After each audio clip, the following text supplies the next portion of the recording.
Hi.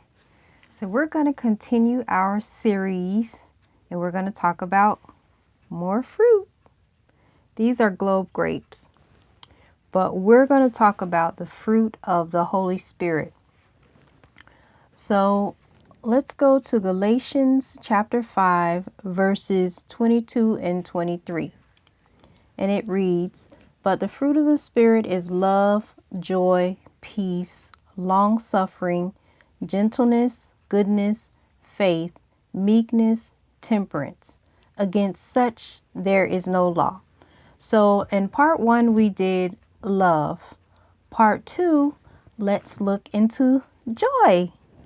So joy, the definition of joy is a feeling of great pleasure and happiness. Yes, we can have some joy. We need joy. Synonyms of joy are amusement, gladness, bliss, gratification, comfort, cheer, merriment, humor, rapture, and refreshment.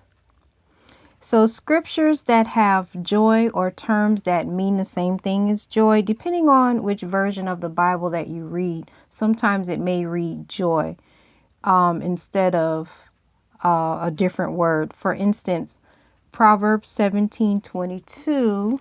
Let's look at that. Proverbs 17:22 reads, "A merry heart doeth good like a medicine, but a broken spirit drieth the bones." So we just looked at the synonyms and we found that merriment is also another term for joy. Other translations would say a joyful heart doeth good or does good like a medicine.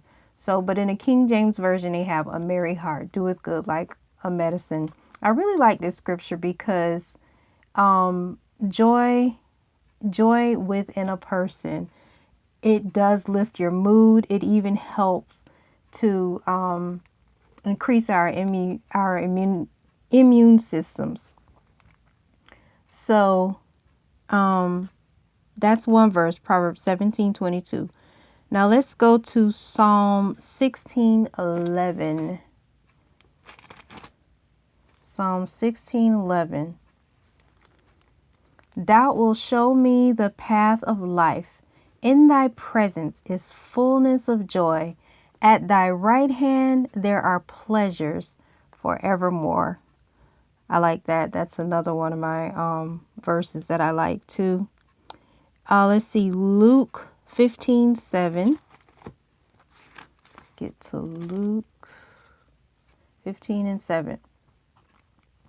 "I say unto you that likewise joy shall be in heaven over one sinner that repenteth more than over 99 just persons which need no repentance."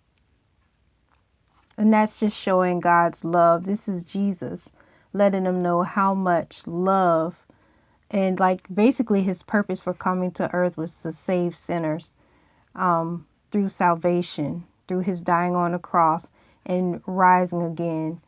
And so it's saying, let me read that one again because that's a good one right there. "I say unto you that likewise joy shall be in heaven over one sinner that repenteth more than over 99 just persons which need no repentance," because they've already repented.